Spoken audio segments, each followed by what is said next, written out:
কি অবস্থা, মমতা বন্দ্যোপাধ্যায় কোথায় নামালেন আমাদেরকে। আমি এই মুহূর্তে উড়িষ্যার একটি ব্রেকিং নিউজ, উড়িষ্যাকে একটা সময় বিমারু রাজ্যগুলোর মধ্যে একটি বলা হতো, মানে ভয়ঙ্কর পিছিয়ে পড়া রাজ্য। আজ যে ব্রেকিং নিউজ এই মুহূর্তে একদম হাতে গরম ব্রেকিং নিউজ আসছে, আজই 8,000 কোটি টাকার প্রকল্পের ঘোষণা করা হয়েছে। বাংলার রাজনীতির বলি আমজনতা, আর আজকেই 8,000 কোটির প্রকল্পের ঘোষণা উড়িষ্যায়। একাধিক রাস্তা, এইমস, আইআইটি, আইআইএম হওয়ার সম্ভাবনা এবং এই সমস্ত কিছু ঘোষণা করা হচ্ছে উড়িষ্যায়। উড়িষ্যা মানে মেদিনীপুরের ঠিক পাশে।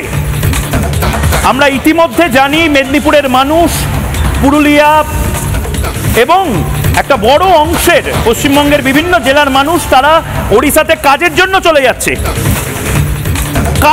চলে যাচ্ছে, আর আমরা এখানে বসে রাজনীতি করছি। আমরা এখানে নওশাদ সিদ্দিকী জেলে যাচ্ছে, শুভেন্দু অধিকারী 100টা মামলা, সাংবাদিকদের বিরুদ্ধে মামলা, মমতা বন্দ্যোপাধ্যায় সংবিধানের যে সংস্থানগুলো রয়েছে সেগুলো মানবেন না, জাতীয় নির্বাচন কমিশন কাজ করতে পারবে না, এসআইআর করতে পারবে না, এগুলোই চলুক আমাদের। এগুলোই আপনারা আমাদেরকে বলেন, ময়ূককে বলেন যে এগুলো কেন হেডলাইন। আমি আজকে আপনাদের প্রশ্ন করছি যে এগুলোই হেডলাইন হচ্ছে, তার কারণ আমি তো সুযোগ পাচ্ছি না।